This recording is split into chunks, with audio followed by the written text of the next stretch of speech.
You're going to sneak out?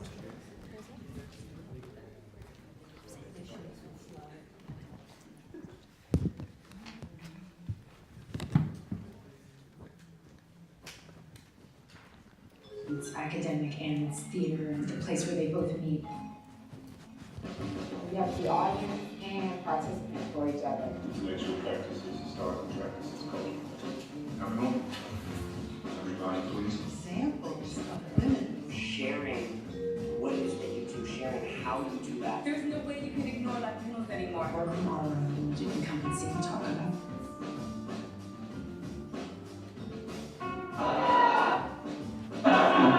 And we showed the video 2 times before, right? 2 times? It starts out a little thing, you like it big, you have to bring completely open. Theater for everybody, yes, everybody. That's just what should be done. And indeed, my understanding of life, relationships, death, I've already changed. Survival of theater as an art form depends on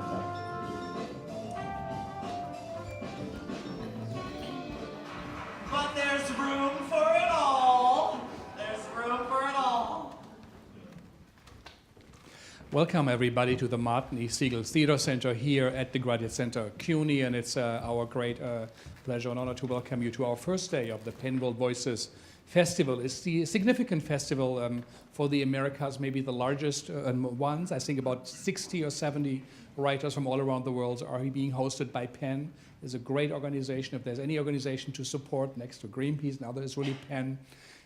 They support Freedom for Right to write programs, got a lot of people out of prison, and also really champion writers' translations and give out one of the most significant awards for novelists and poets and other writers. So it's a great privilege for us to be part of it. The festival was founded by Salman Rushdie and Paul Auster under the first Bush government, when they felt America had a tunnel vision, was not listening to voices from outside the world, and they thought that was bad enough then. And statistics says that 95% of all books published in America are American or British books. The remaining 5%, half of it is French or German because the government supported. So you have about 2 books out of 100 from around the world. It would be unthinkable for musicians who believe in world music. They listen to music from everywhere, still practice locally, but they know how significant it is to be open to voices and sounds from around the planet to understand better who we are, where we come from, and where we are going to. I am Frank Henschker, and I'm the director of the Siegel Center. We bridge academia and professional theater, international and American theater. We publish here, we have international visiting scholars, and do many other things, and hopefully you'll join us for our other programs. But this is right at the heart of what we do, so it's a very, very big moment for us in this season, and thank you for taking time out. As I said earlier, we need really good theater, but we also need a good audience, an interested audience, informed audience. So this is fantastic for you taking time on a most probably sunny day now, finally outside, which is very, very, very rare. The play reading we're going to hear now, the performance will be about 60 minutes, and it is our great pleasure to have Mihaela Drăgan with us. She actually will perform herself. She's a Romanian Roma actress who lives in Berlin, works at the Great Gorky Theater. She wrote monologues about women from her family or from her friends, of what she observes, and it's the first time she does it in English. She also learned it to do it here. We have a great musician, a great director who put it together, a film director. So thank you very much. And now it's the time, I'll do this thing, get out your cell phone and let's make sure it's off. And I'll have it here, it should be sound off, mute, or whatever it says. It never rings in our performances. Only one time when I showed it, I accidentally switched it on, and then of course it rang in my discussion. So thank you very, very much for coming, and here we go. Thank you.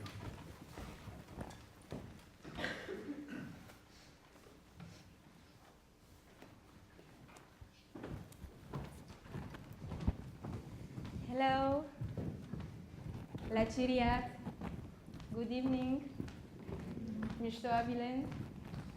Hello. Hello.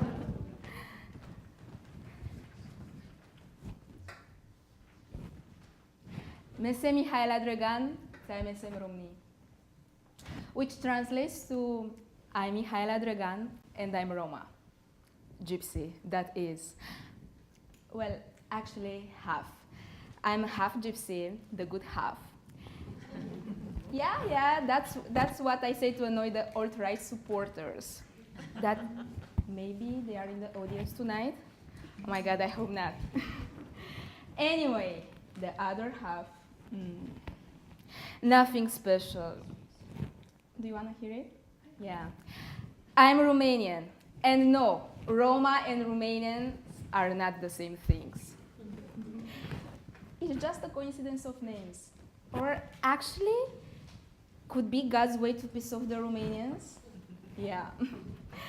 Anyway, I'm not here to upset you with any political crap or talking about taking away your guns. No. I think we will simply get along better if I share with you a personal love story.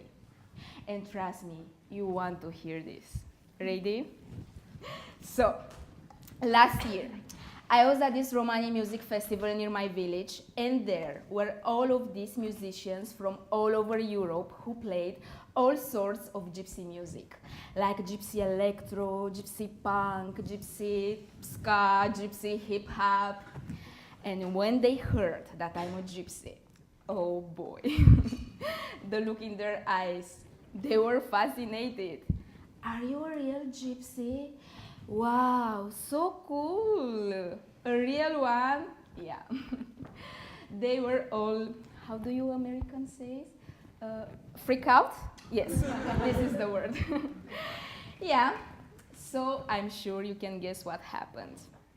At least 3 of those musicians fell in love with me. I'm serious, don't be so surprised. One of them even asked me to marry him. Really? He said, all my life I've been waiting for a woman like you, Mihaela. He couldn't pronounce my name right. Okay, perhaps that should have been the first warning. Anyway, he said, I'm a gajo. That's what we call a non-Roma person, but don't worry, this will come up later. And he was like, I know everything there is to know about Roma people. You see, Mihaela, I've been playing gypsy music for over 10 years, and I love gypsy music. Wow.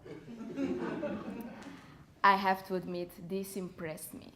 10 years playing gypsy music? Wow. So I decided to sing a song for him.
Of course, I conquered his heart with that one.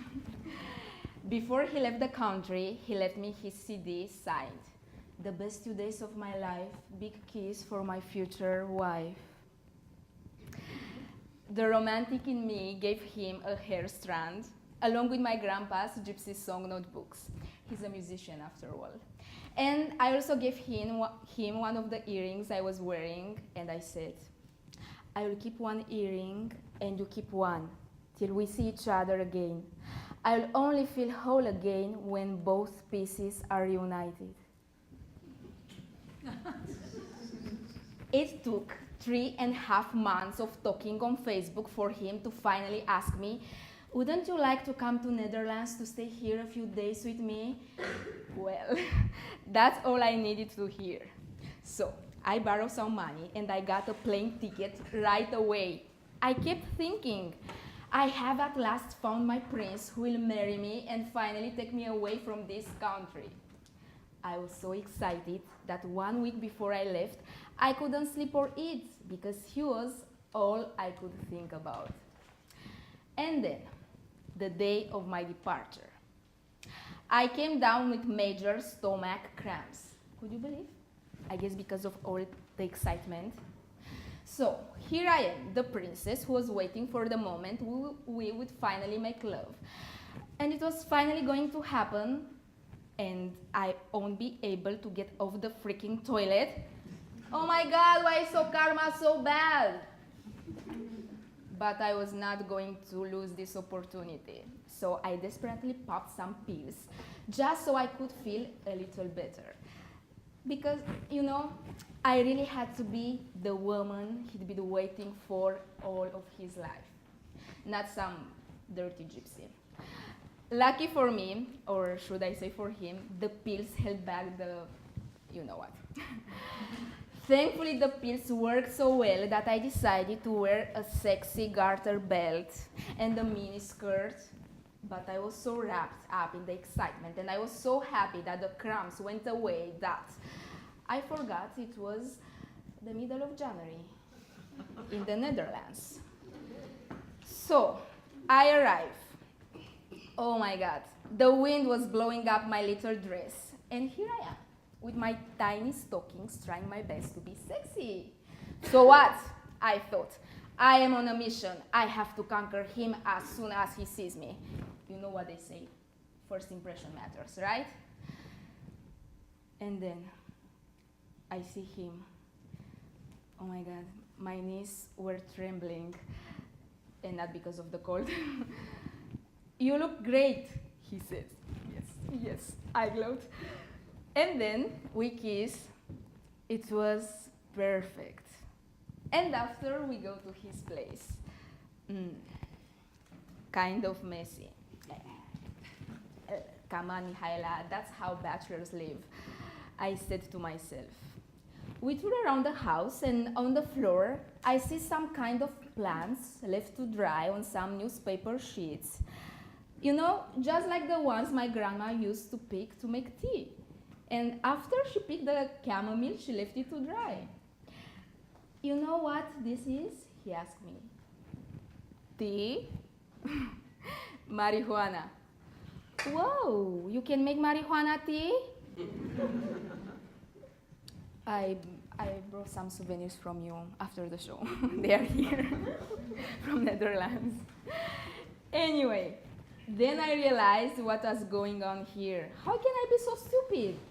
The man of my dreams was a marijuana tea dealer. Very innovative. But still, this is very bad. No. This is really bad. Very bad. But wait, I know. This must be why I came into his life. Don't you see? To save him. It all makes sense now. For 20 years, he'd been smoking marijuana tea. And God brought me into his life so that I would help him smoking or drinking, whatever. Yeah, that's it. I was so sure of it. I was feeling so sure of my mission. You know, I felt like some kind of heroine for him. Some sort of Nancy Reagan. Do you remember? Just say no. Yeah. Okay, I said to myself, I'm up for my purpose. I mean, how hard can it be to stop a musician from recreational drugs?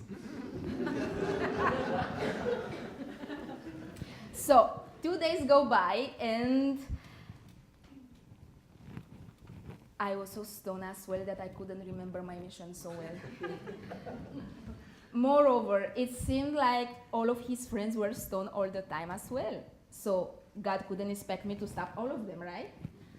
And trust me, he had a lot of friends, and they all knew me as the Romanian gypsy girl that Gregor met at his concert in Romania. They were all so curious to hear things about my enchanting gypsy world. I felt like I was a museum piece. And you see, in Romania, no one would give me the time of day for being gypsy, and these people would pay just to talk to me for 10 minutes. I have to admit that I liked the situation. Yeah. For the first time, I was the exotic one. It was like my human value was higher just because I was born a gypsy. I mean, yeah, it was still discrimination, but positive this time, if that's a thing. Well, what can I say? After a few days of being the interesting gypsy, I was getting a little tired of having the same conversation with everyone. So I added a little drama, just a little, to my life story. So I told them how my Romanian father had stolen my gypsy mother from the ghetto, and there was a big war between gypsies and Romanians. And my mom, she was some sort of gypsy Juliet because she wanted to kill herself out of love for my dad, but she was forbidden to marry him because he was a gajo. But Dad didn't care he was a gajo. As a matter of fact, for most of his life, he was not aware he was a gajo. Just like many of you here this evening. Have you ever thought that we call you gaje? Hello, gaje. So, as I said, I invented a Romeo and Gypsy Juliet story for my parents. Although, well, my parents didn't love each other so much. And they have been divorced for about 15 years. Also, my Roma family hasn't been living in a ghetto. But, you know, I wanted to keep the romanticism alive. In my defense, these people were artists and they were not interested in details like troughs or fucks, you understand? I mean, it's like Fox News here in the US. It's not lying, it's entertainment, no? So, thinking back, we did have a lot of fun. Gregor was taking me from bar to bar, smoking and drinking every night. I guess I didn't say no. I'm sorry, Nancy. So, I remember the first time I saw him naked, I stared at him for about 2 minutes. No, it wasn't that. What do you think about it? His body was all covered in tattoos. I mean, they were everywhere, even in places they should not be. He had a big tattoo on his belly saying, "Rude boy." His stage name, Gregor Terror. Were not there enough clues for me? As for our moment of love, when I finally did it, oh my God, I'm ashamed to say it. But I will say it like this. Turns out I waited for 3.5 months for 3.5 minutes. Soon after those 3 minutes, I asked him about my earring. He said he no longer had it. Could you believe? I was so disappointed in myself. Not only had I failed to be the heroine of his life, the good girl that would save rude boy from perdition, but I ended up just being like him. I remember once when we sat down to eat, he would read the newspaper. I shouted at him asking for the knife about 10 times. Gregor, Gregor, louder and louder. He would hear me, but he wouldn't listen. I was just invisible for him. He finally answered, "What?" You know, it's not okay to read a newspaper while you eat, because we need to show respect for the meal. And I was asking for the knife, that's all. you ask for the knife. In English, it's knife. If you say knife, everybody's going to laugh at you. And anyways, who are you?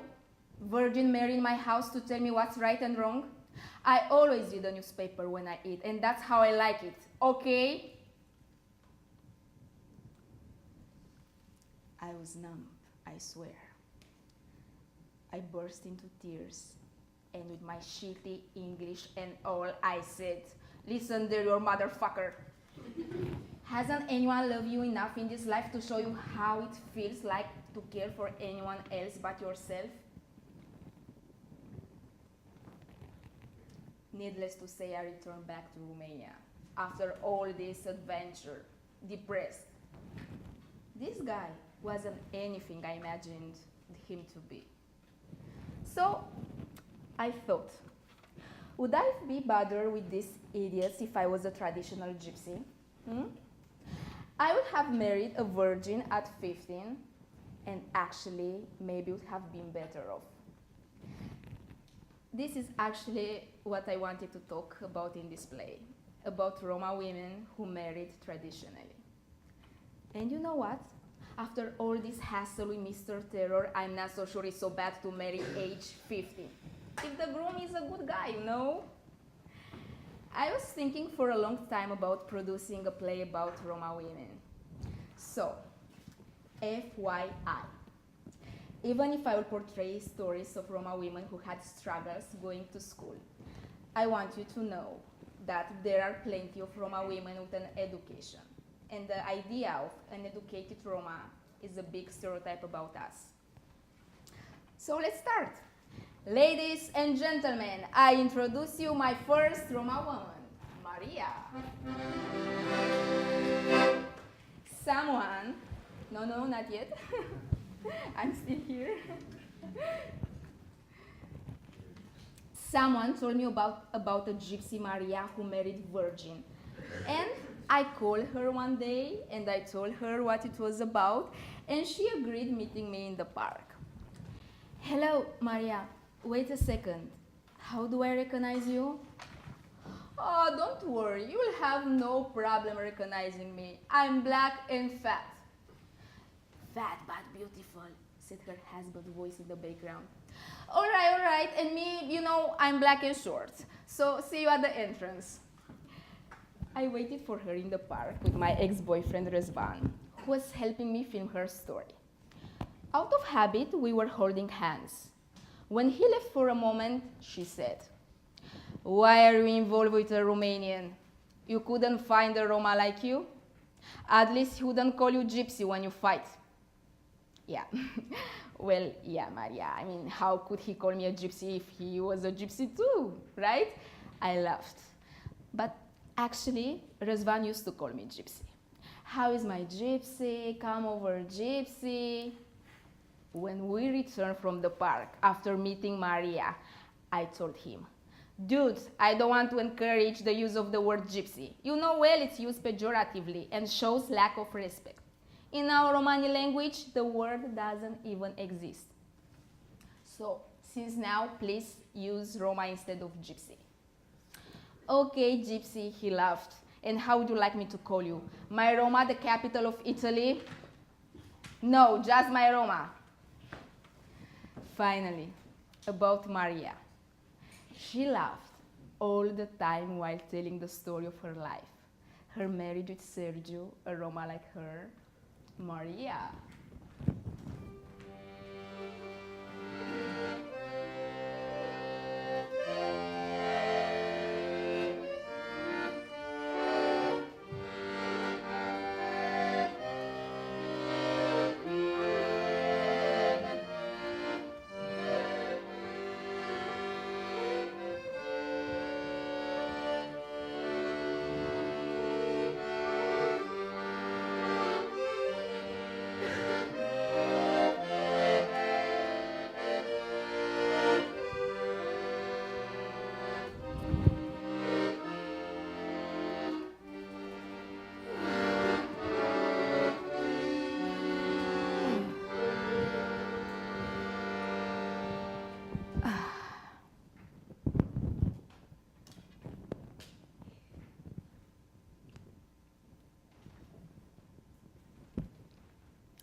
When he first met my parents, he came bearing gifts, which I thought it was very special. My father didn't think so. He was like, "Oh, what is the big deal he brings gifts? After all, it's Christmas Day." Yes, he came to my house on Christmas. But actually, we met 3 months earlier, on 9/11 to be exact. You know, the day the towers fell in New York. Back then, I was somewhat of a journalist, and I was at a conference about Roma poverty that was being held at Four Seasons Hotel. I met Sergiu there. He's an activist for Roma rights. And we were engaged like everybody for 3 months. And after that, we got married. Like everybody, right? So I presented him to my family as my boyfriend, and I told them that we wanted to get married. We were so sure that we found each other and that we were made for each other that we decided to get married. My parents were very excited, especially my mother. Poor her, because she thought nobody would marry me because I skipped all the marrying ages in my community. There was no unmarried boy of my age, 27, even if I would have searched. Oh my God, I remember I had to marry a 16-year-old boy. And for him, it seemed very normal to marry me if my parents would agree, because they are used to making this step as soon as they choose a girl and they can provide for her. Poor him, at 16, totally immature. I told him I'm 10 years older than him, but for him it didn't matter. He wanted me to be his wife. When I heard him, I started laughing really hard. The poor guy, he was really serious. Anyways, my marriage with Sergio. Yeah, I recall my father telling my mother to ask me if I respect my mother-in-law's house. Well, he didn't have the courage to ask me himself if I'm still a virgin. So, does she respect the house of her future husband or not? So my mother came and asked me half-mouthed. I said, yes, I'm a virgin. She was relieved, my poor mother. So that's it. We got married the next month. All of my folks came and his folks came, and it was a very simple wedding, nothing traditional, except for the fact that everybody was a Roma. We had a really great time, but as I said, there was nothing traditional, excepting my virginity at 27 years old. Actually, no, this wasn't so common. So, as I said, I was also a history teacher for Roma classes, and my students from 7th grade, I had 30 of them in my class. I remember that I tried to tell and to convince them that it's important to continue going to school. And I thought I could be an example, because look, I went through school, and in one break the girls came to me and told me, "Miss, but our mother said you are old, and you are still not married. You don't have a family." I was 25 and I was old. Can you imagine an old lady? And then I realized, yes, I wasn't really a role model for them, because they were 13, 14, and that's what they wanted, to have a family. And I was 25 and I still didn't have one. And for them it was shocking. I was amazed that they were not interested in a career. And to my great amazement, they were extremely ready to be mothers and wives, because they were raised and formed like this. They knew how to make bread, to paint walls, to raise a child. They are not unhappy because they didn't see how cool it can be to be a career woman. They didn't care about this. Still, there was a small amount of girls from traditional family that wanted in school.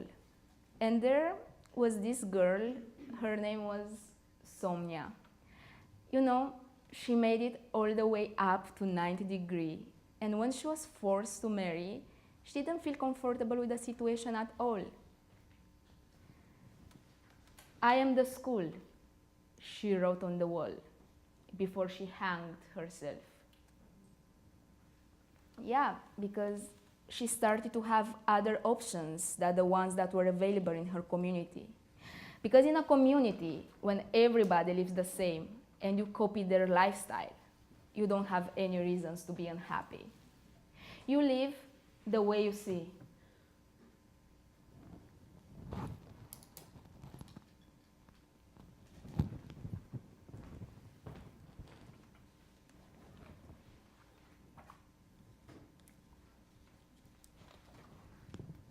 Maria's last words were deeply engraved in my mind. You live the way you see. I also learned a lot from Maria about the many marriage rituals of traditional Roma people, especially the virginity ceremony. They say this is the most important of them all. But I find it frightful that on your wedding night, at midnight, you have to go with your husband to bed while everybody knows where you are going and what's about to happen. And there, in no less than 10 old ladies at the window of the bedroom watching over, you know what. The point is that these old women will give their word that it happened with honor. But I ask myself, how can you make love with 10 old ladies at the window watching? I imagine them. Come on, do it already, you can. Come on, I've been sitting here for an hour. Yeah, I think this is the direction. Good. Bravo. And after it's done, they go out to the party, dancing with the girl's blood-stained nightgown on a plate, on which they also throw money. Their word that everything happened with honor. After I found this out from Maria, I asked myself, is early marriage a Roma tradition that defines us, or just a practice from the times of Roma slavery, when the owners had sexual privileges on their virgin slaves? The parents wanted at the beginning to protect the girls and marry them as soon as possible before the owners could rape them, even at the age of 12 or 13. Still, I wonder, why nowadays some stubborn traditional Roma want to maintain this practice?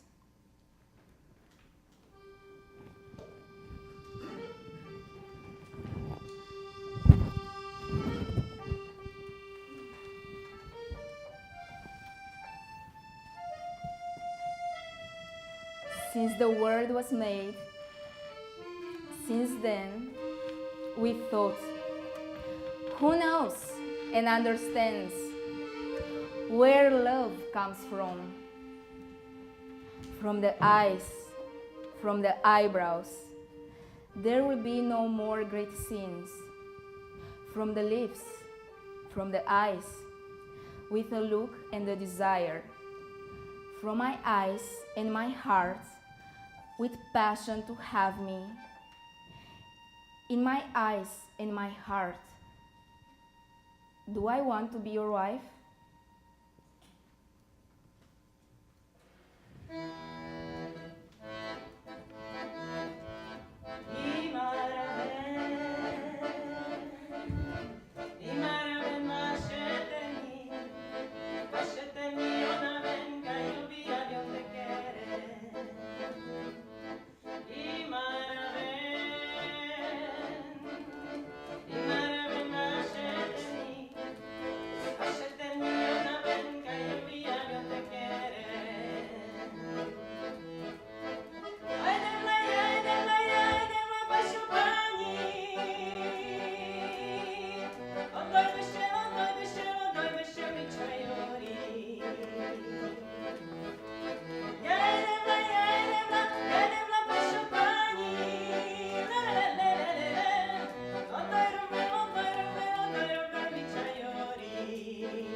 Once upon a time, there was an incredible true story.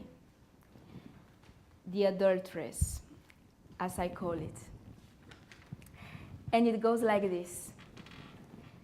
There once was a Roma king who had a son who married the most beautiful Roma girl anyone had ever seen. However, she was from another Roma group. She even had attended school. She made it to the 8th grade before she married. And you see, the community she entered into looked at her suspiciously. They were afraid that the school had a bad influence on her. But despite people's suspicions, the beautiful girl was married being virgin. Chai bari, how we Roma say. And it was a very happy marriage. They even had 2 children. The beautiful girl had big and progressive dreams.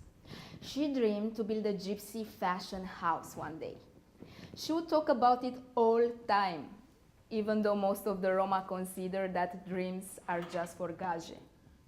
But she kept her dream. And would you believe that she became famous?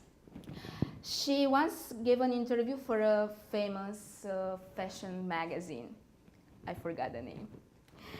Anyway, and then, on the day her husband was turning 30, the whole community was celebrating him in front of the palace with fireworks and huge rocket-sized firecrackers.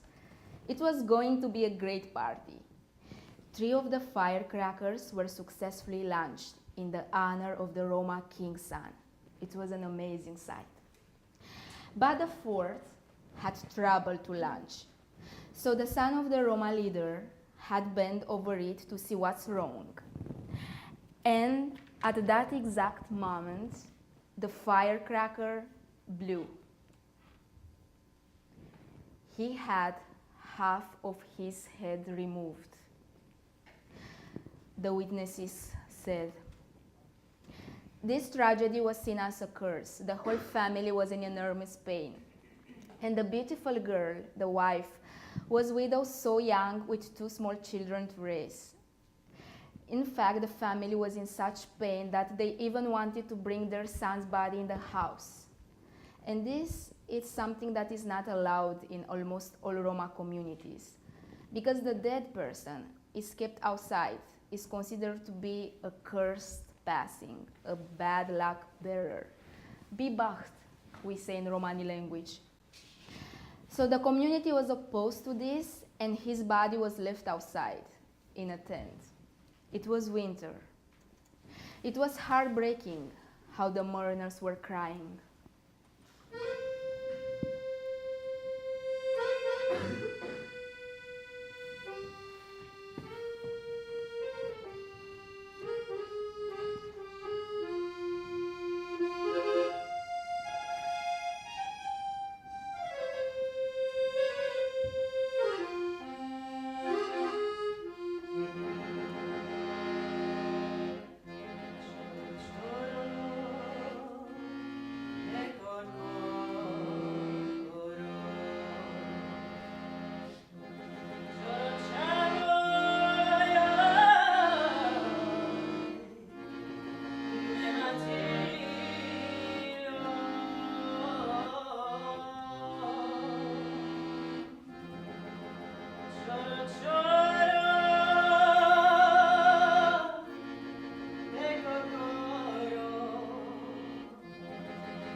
Soon after the funeral, people started to talk that the beautiful wife had betrayed his husband before his death, and that she was having a relationship with another man. Well, a Roma widow with children who is living with her in-laws is not allowed to remarry and start a new family. And it was said and decided that the affair had started way before her husband's death. So naturally, she was banished from the community. And she was sent to her parents without her children. After a while, I found out some awful news from the widow's father. He told me that she died only a few years after she went back home to her parents. The rumor has it, one day she got sick and went outside, and right there she had a heart attack. She died when she was only 30 years old, and unbelievable, the same age as her husband. Her father was so hard that he kept saying only nice things about her. It may have been only a friendly relationship with the rumor man, he would shout. But no matter, the traditional culture punish hard in order to keep their balance.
Bikinau tu menge mireazva. Kudalenge kai chijanente roven. I sell you my tears to those who don't know how to cry. Numa sodete mangaulen dar, te navela olovola milako. But I don't know how much to ask, because I don't want any pity. Date si varecon, so semleske drago. But if someone cares for me, Na bikinau, daulen leske. I won't sell him my tears. They will be my gift, So si azvale kami maske. because they are love tears.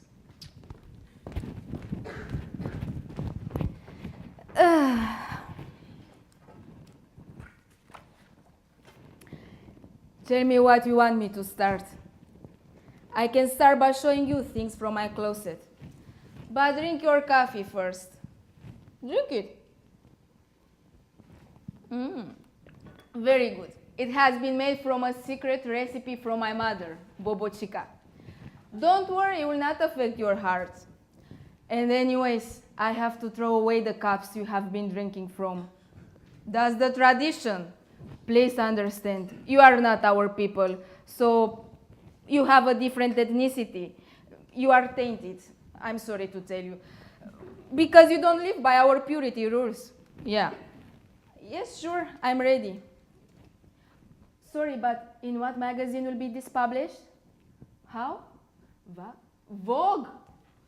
I've never heard about it. But doesn't matter. I return to my husband to buy it for me. Yeah, I'm ready. Yeah, ask me. Of course there is a gypsy fashion, but it's not the one you hear about on TV. People are not interested to find our ways and traditions, to find out the truth. Where have you seen oversized crinoline skirts? No way! If you see gypsy fashion. Where is our braided hair? Where are the scarves? Or our underscarves? Of course you don't dress without your underskirt, lady. I also like to wear Spanish-like skirts, but after 30, 32, it doesn't work anymore. I'm forced to wear an apron and usual skirts, without layers upon layers. After the age of 30, the colors have to be more faded, but still beautiful. The darkest color you can choose is dark blue. Black, no, not black. Not black because it's for mourning the dead. No. Of course there are young girls who choose simpler and shorter skirts, but we don't mix our fashion with their or with those flower-selling gypsies. We also don't have things in common with women from other Roma communities. The fashion is different. Each one with her people, with her traditions. But after a certain age, everybody has to wear an apron. And you know what? When you wash the skirts, you place them in a different pot. The things we wear below the waist, like the skirts, men's trousers, and the underwear, are not mixed with the shirts or towels. Otherwise, it's a disaster. Listen to me, they become cursed. Men's fashion. Men's fashion is passing faster without much fuss. But when it comes to women, not everybody can start the process of change. But we can't adopt any fashion we want, even if we like it. For example, I can't wear a dress because people will say that is cursed, and they will ask me, where do you wash it? Do you pull it over your head? You never pull the skirt over your head. It's a shame to pull over a piece of cloth which you wear below your waist. Big shame. We never use dresses, just skirts and tops, in order to separate the top that is pure from the bottom that is impure. Men are allowed to wear anything, the same as Romanians. But we women, we are forced to follow the traditions, even when they are outside the community. If that's the tradition, that's it, we have to keep it. For example, one evening, about 3 years ago, my husband and his cousin got this idea to go to seaside.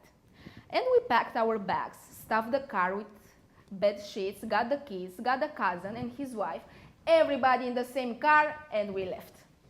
We arrived there around 4 a.m. We were dressed as gypsies, of course. The man said to us, God, I won't go with you like that. How will we enter the hotel by your side when you are wearing those gypsy clothes? And he was right.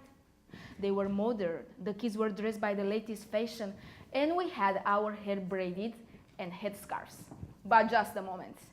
I unbraided my hair, I stuffed the scarves under the car pillows, and I entered the hotel. At the reception, they could tell that they were gypsies, even if I had my hair on my shoulders. They told us that the only available room is on the 13th floor, the last one. We all asked for one room, that's how we are used all together. We changed the hotel sheet with ours. Why? Because we don't sleep where others have slept, even if the sheets are washed. No, we changed them, and just after that we slept. The next day, when the cleaning lady came, she saw the sheets folded and she didn't understand anything. I explained to her, lady, we are gypsies. Yeah, we tell the truth as it is. What? No, lady, listen to me.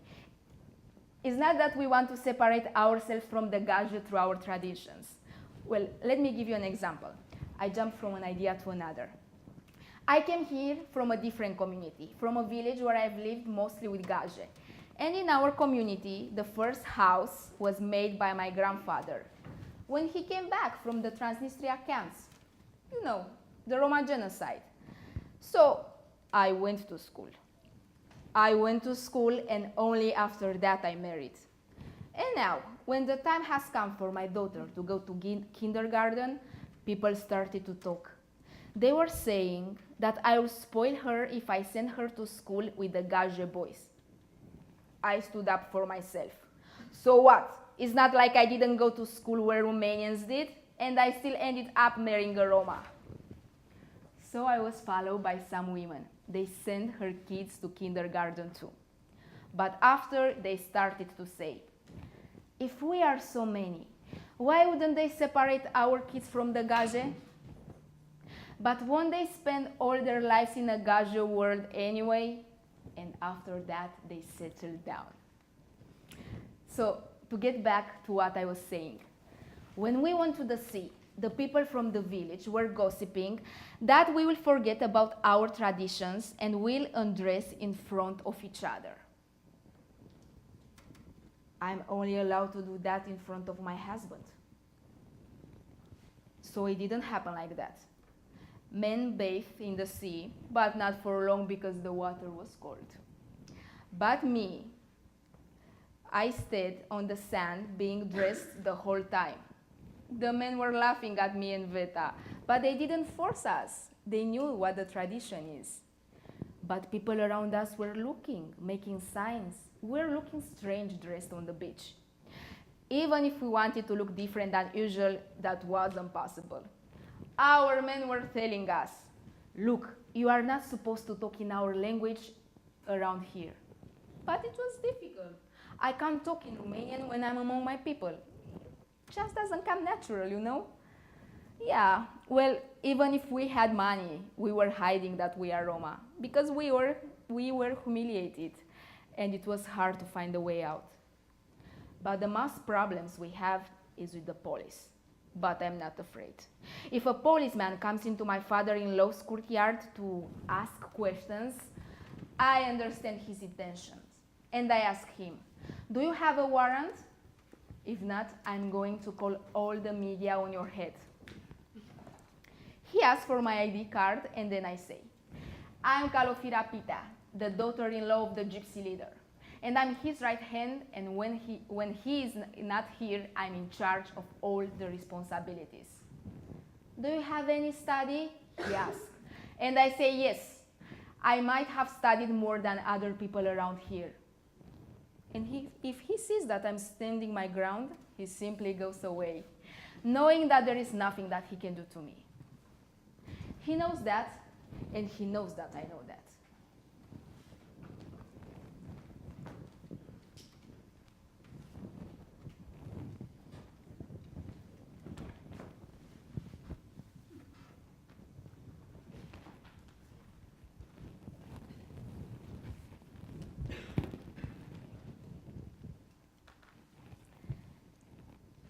Da veltiri puvlok hikalo fire.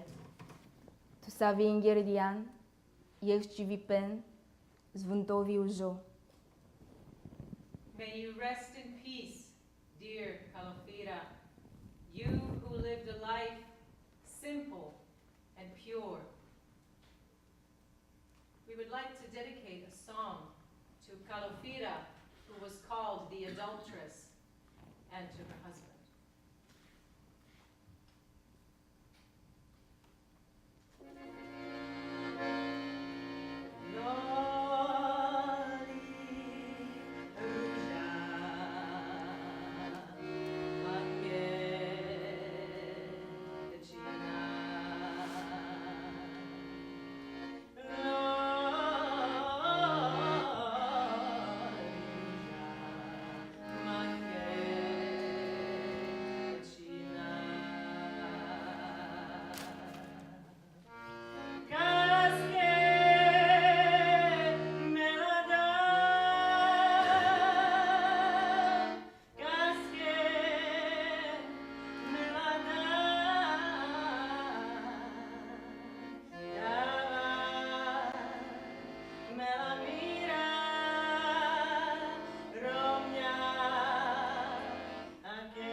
biggest surprise in my research for my play was the last girl I met, Roxana, a really rebellious Romani.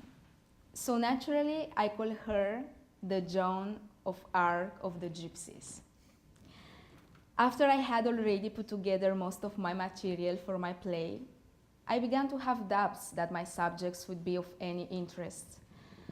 I myself, I was feeling as if I was losing my focus and most of all my purpose. I thought, who cares about Roma women anyway? But then I found Roxana, who simply struck me with the light of her being. She had been through so many things, but she was a fighter.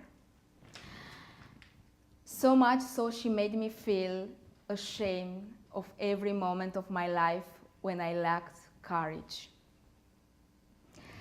So, ladies and gentlemen, the last story, Roxana.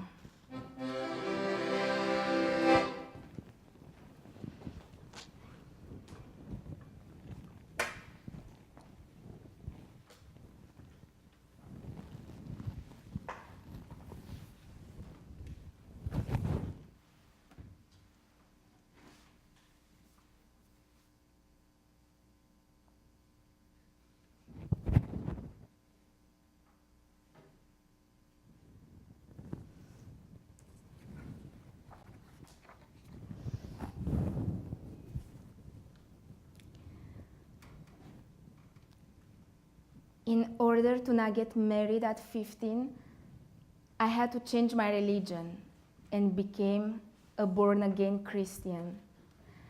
My parents were telling me that it's the time that all the girls get married at my age.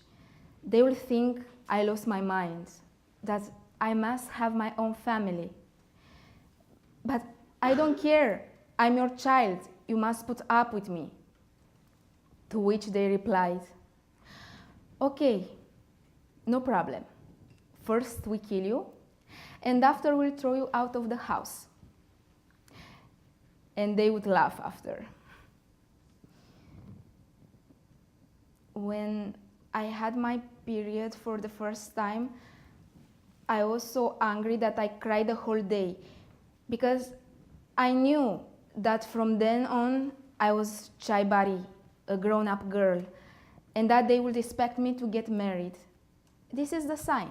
If a girl is physically prepared to have children, this means that it's the time for her to get married. But I didn't feel ready at 13 to become a wife and a mother, so I refused to tell them. For 1 year and 4 months, I managed to keep my secret, until the lady at the store turned me into my mother that I bought tampons. And all of this just because I didn't have paper money to give her. She said, "Did you steal from the collection plate at the church, you gypsy? And now you are giving all this change?" I lost my temper and I said, "The money is not from the church, gosh, you woman. But since you are not so saintly yourself, how could you know?" And so, the day when my mother found out, all the family learned my secret. They thought I was cursed or that someone put bad spells on me, and that was the reason why I didn't have my period and I was not becoming a woman. Well, let me tell you, for a year, all the women in my family were driving me nuts with all sorts of healing spells and liquors and potions that I had to drink and rub my body with. And all of that so I could become a woman and get married. I have an aunt, and 10 years ago when she got cancer, she became Pentecostal. And every Saturday she would take me to the gathering with her. And that's when I first heard that if you want to remain Pentecostal, you have to marry a Pentecostal too. And at once I got this idea. There wasn't any Pentecostal boy in any of the families my father would have married me to. So I thought, if I become a Pentecostal, my chances to get married would be Zero. I was so desperate that this seemed to be the only solution. Now, of course, I'm ashamed that I could think something like that, because soon I started going more often to the church. I felt like this is my place. That's where I have to be. That's where I found myself. But you know, after that, the struggle with my family didn't end. It became even harder. It was a shock for them. Every time a boy came to ask for my hand, for days and days, I would fight with my family. And I would be praying, please God, please don't leave me, because if you do this, I will die. And I was telling other Pentecostal, please pray for me because I don't know what more to do, how to convince them to leave me alone. And God helped me after all. Look, I'm 25 and I managed to remain unmarried. Looking back, I thought many times that I would leave my family, that I would have liked to be born somewhere else. Why God? Why was I born here? Why not somewhere else? Why not in any other family? Why in this group of Roma? Why do I have to dress only traditionally? Why without school? The fact that they stopped me from going to school brought me a lot of suffering. The kids saw me and asked, Roxana, but why don't you come to school anymore?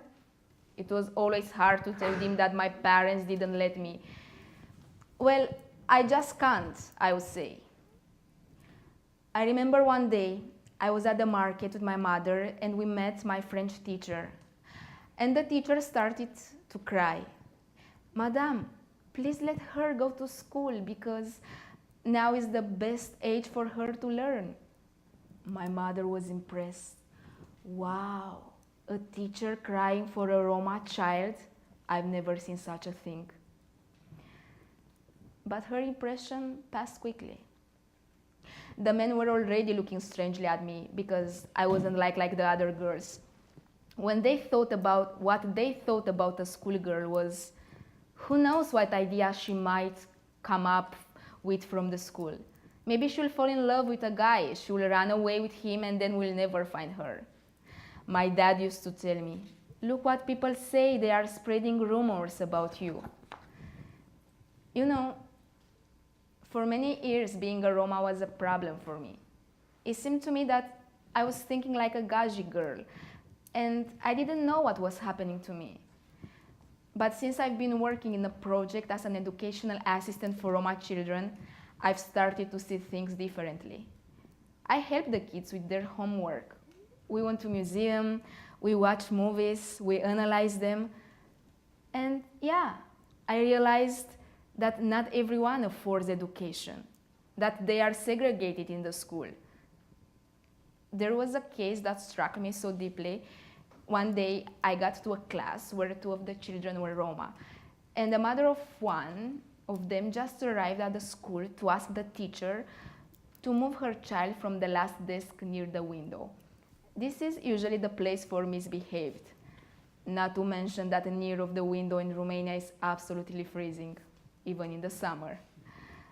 And the child just left the hospital and the mother wanted to make sure that won't get a cold again. And the teacher, she answered that, yeah, she will try. But after the mother left, she turned to me and said, I won't move him anywhere. Gypsies are used with difficult conditions. They won't die because of a cold.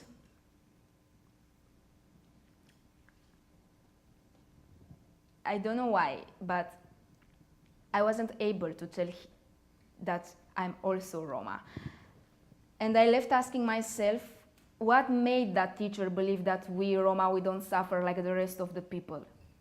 From then on, I began to accept myself as who I was and to tell it to others. Yes, I'm a gypsy, and I'm proud of it. My people are here for centuries. You enslaved us for 5 centuries. You killed us in the Holocaust.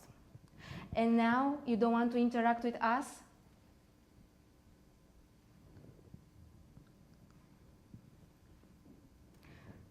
Sorry, what time is, Mihaela? The thing is that it's getting late and I have to go back to the church. Well, I don't know what to say, just that I wish you good luck with your play, and I hope to see you again. Goodbye, Roxana. I promise you that I will produce this play.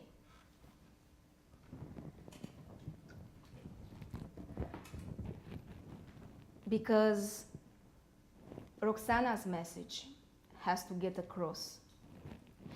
Because she had the courage to resist tradition, to revolt against the whole system. Because she has to hide that she's going to school. And because another Roma girl hanged herself in order to not get married, and before she wrote on the wall, I am the school. Because perhaps the Roma kid near of the window is still there. And because there is still a lot of hate against my own people in the world. And because I, half Romanian, half Roma, the good half, I try to make peace inside of me and outside of me.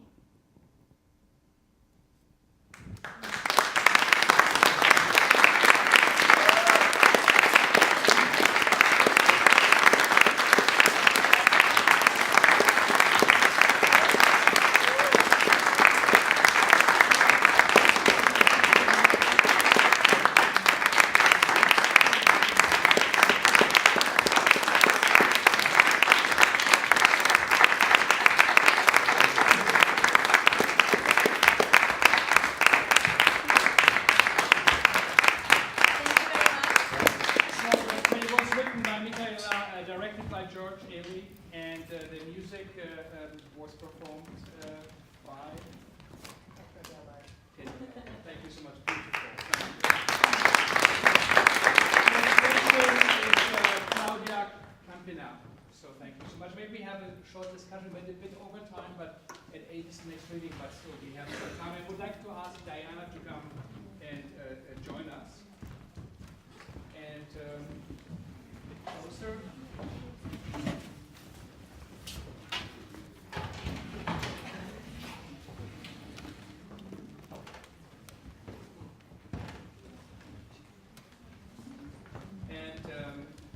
Another applause for that, great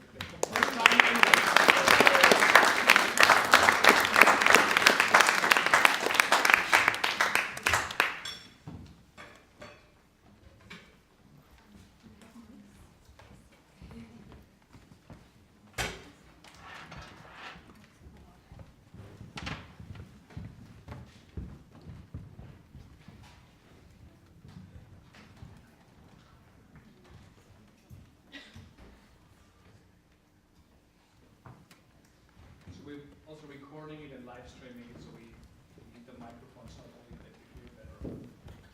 Also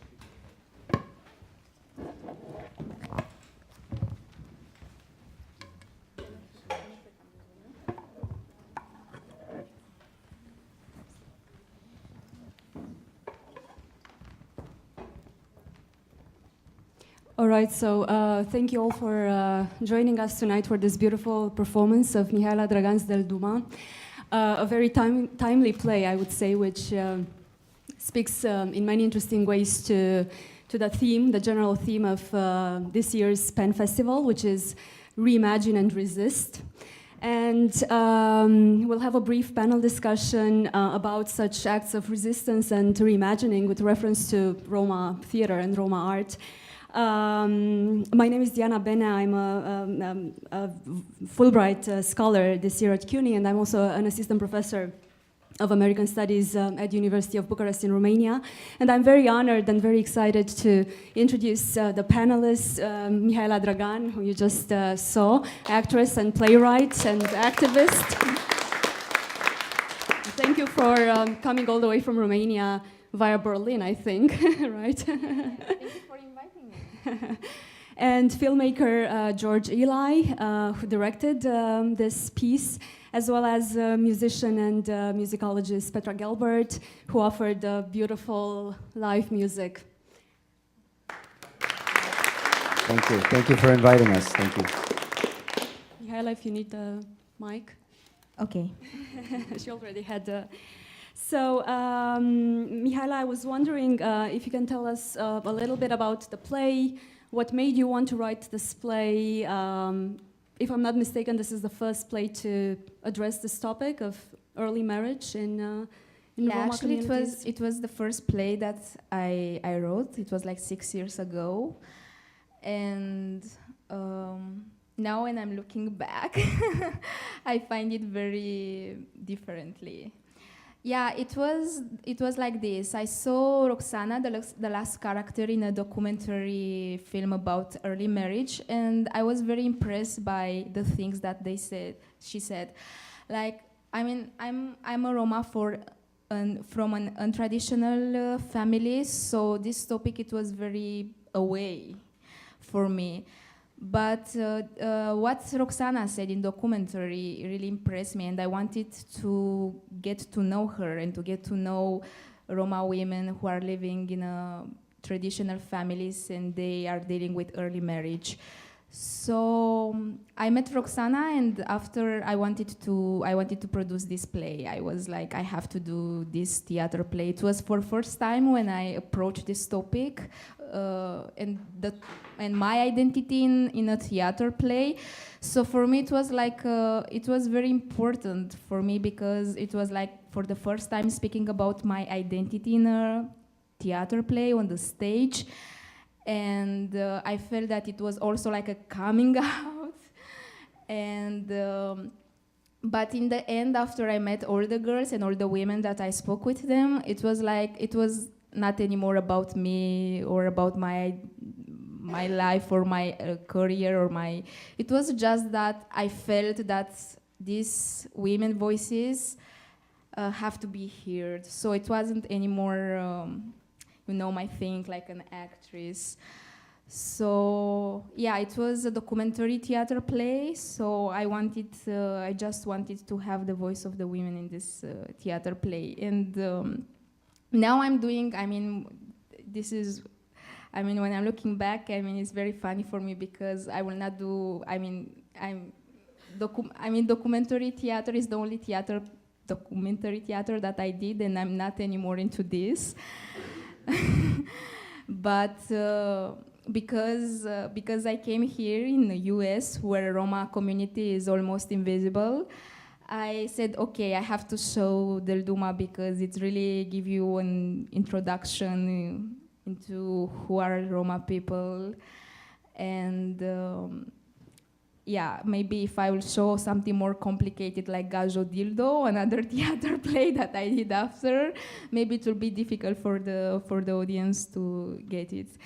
And because also it was very important for me, this theater play. As I said, it was like a coming out for me, and I say, okay, I have to say goodbye to Del Duma in this way, going to a festival in New York. Because I don't think I will perform it anymore. I was performing so many times during these years, and in many festivals and abroad. And I decided, like, okay, I'm going to New York, and I will say goodbye to Del Duma. All right, since you mentioned the many places where you performed this play for the past 5 years, I was wondering about the reception of the play in different communities, with different audiences. It was, I played even in the Roma communities, in villages, in courtyards. And I was really afraid about their reactions, because I don't want to go there and to say, okay, I'm from a traditional Roma family. I don't want to come here and to tell you should stop early marriage or giving you lessons. No, I don't want to do this. I recognize my privilege, and no, totally. And I mean, actually, this is what I wanted to do, just to raise some questions and not to be in the positions to give lessons. And actually, it was very interesting because many times into the Roma communities, I received such a good reactions, and the people, I used to have a discussion with the people after every show, and they even started to have polemics. It was like between the generation, the young ones started to argue with the old ones to say, okay, we have to stop doing this. I don't want my daughter to be married. I want to go to high school, and yeah. So it was very interesting. different reactions, right? You also founded a Roma feminist theater company, which is based in Bucharest and which is called Juvli Pen, which is the only Roma theater company in Romania and one of the very few in Europe. And this is a company, and I'm quoting from your manifesto, with about 4 Roma women. So your goal is actually to serve as a platform of empowerment and visibility for such for issues affecting Roma women, right?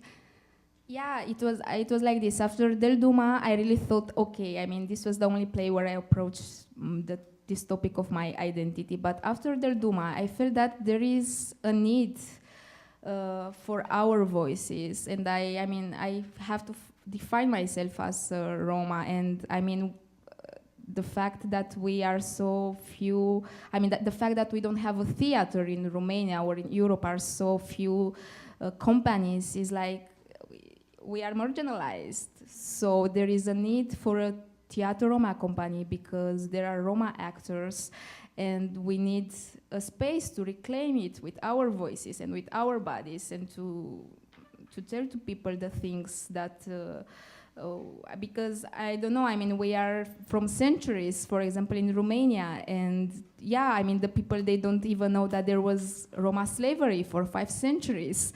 So we have to increase awareness. So yeah, I mean, after Del Duma, I just gathered this bunch of Roma actresses, and we created Juvli Pen. Juvli Pen, this is translates to in feminism. Feminism, not feminine, is a difference. Actually, we invented the word because before we hadn't in Romani language, so we had to invent it. So Juvli Pen is feminism. Julie is feminine. Feminine. Woman. Yeah, woman. Well, Honi is woman. Whatever. In our dialect, Julie is woman. It can be both. It's the feminine. Yeah. Yeah, George is a native Romani speaker, so he knows better than me. Yeah, so yeah, and after that we started to do more experimental things and more performative and things. So I'm really glad that I don't know, now we are 4 years after, and we managed finally to have a voice in Romania and the cultural Romanian scene. Can you mention some of the other topics that you're addressing in your plays? Yeah, they are, I mean, they were considered to be really provocative for also for the Roma community or for the Roma, because we started to approach topics like Roma LGBT or speaking about taboo topics like the sexuality of Roma women or hypersexualization of Roma women, or transgender Roma women or sex workers.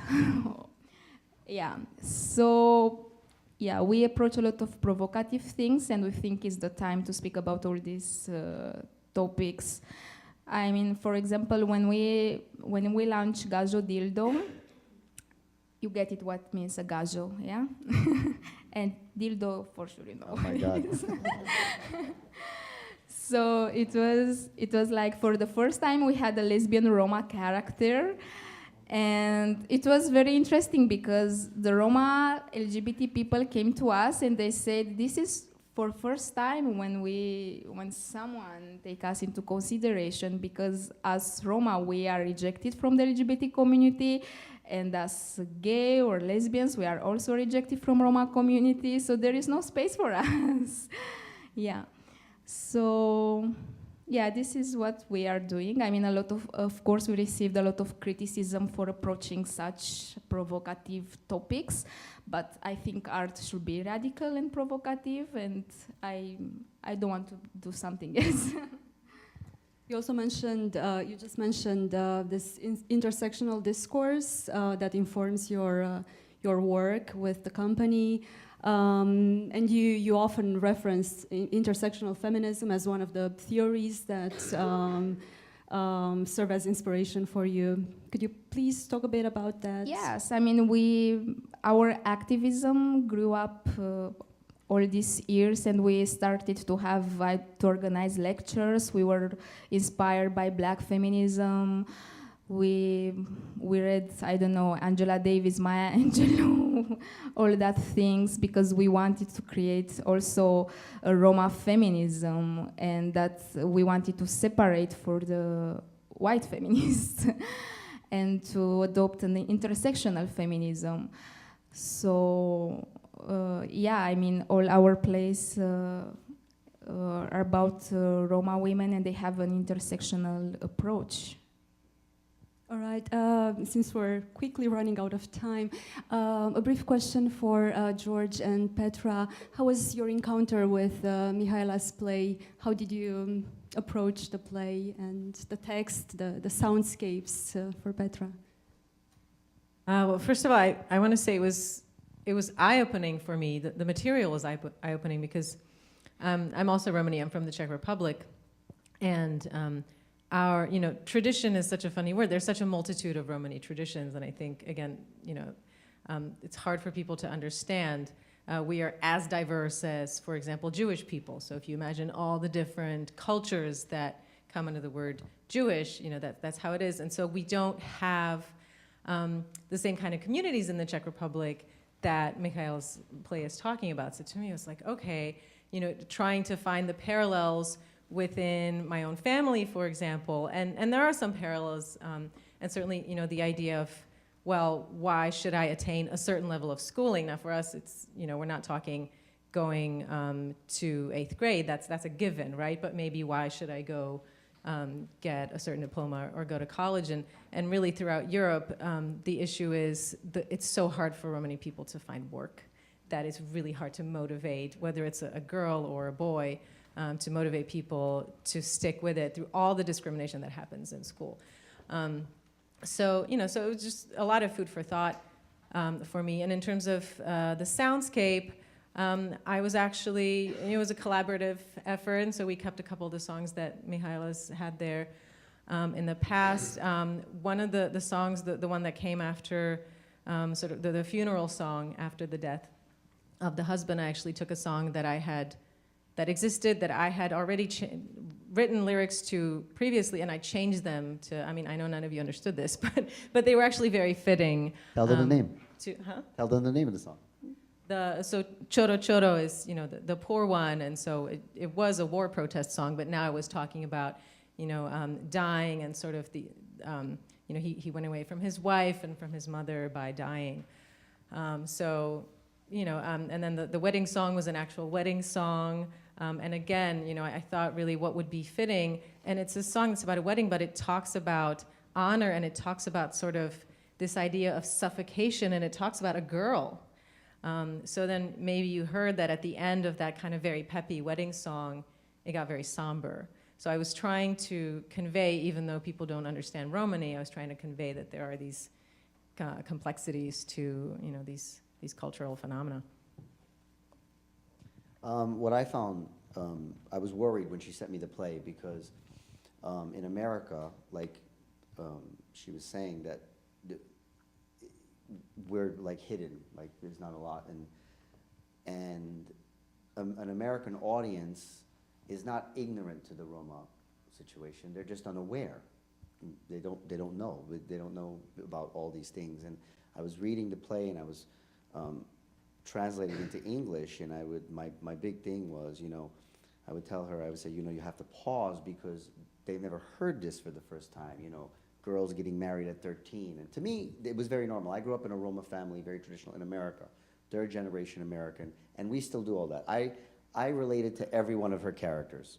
Every one of her characters seemed normal to me. It was like normal growing up. Everyone, every single one. Because even in America, that goes on.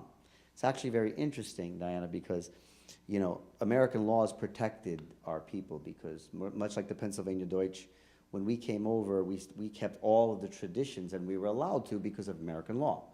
And, you know, America's a melting pot. But as far as the play is going, this was very powerful, and I had to switch things and have her say it differently so you guys can take it in. Because, like I said, they're unaware of such powerful topics. She did it in Berlin and you know, Budapest and all these places. They know about Roma people, and it's a different delivery because a lot of Europeans, as we know, they're racist towards Roma people, so her delivery is different, you know? So that was challenging for me a bit, but I'm glad you liked it. I was so worried when I was sending it over to her back in Europe. I was like, all right, here's this piece, and she goes, no, George, continue, I love it, it's fine. Yeah, I really love it because he made it really local, especially at the first story, all these things with Nancy Reagan. I mean, yeah. I really enjoy it. Well, yeah, I had to fit in, and I wasn't worried because I knew this was a New York audience. So, but it is very challenging. I just want to tell the audience that a lot of my family won't come to see the play because of the topics.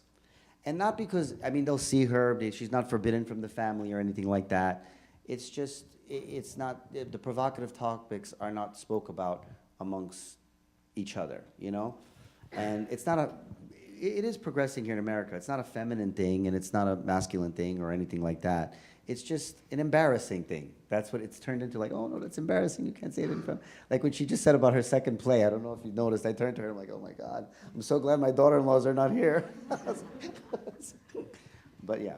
Well, thank you for this amazing effort of directing and performing, Mihaela, and playing beautiful music. Maybe we can take one question from the audience. The lucky one, yes. Yeah, or comments, thoughts on the play. Yes.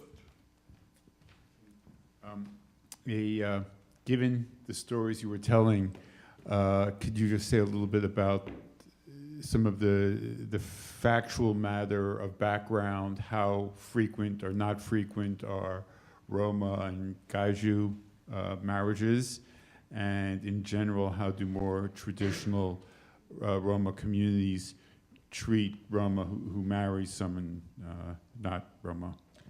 Well, we were just talking about yeah, because she did. Yeah, in America or in Europe? No, in Europe. In Europe, yeah.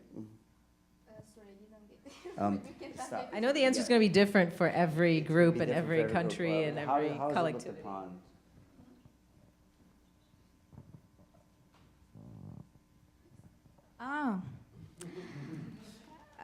I come from intermixed marriage, and can I reproduce my monologue from Roma Army when I'm speaking about my intermarriage family?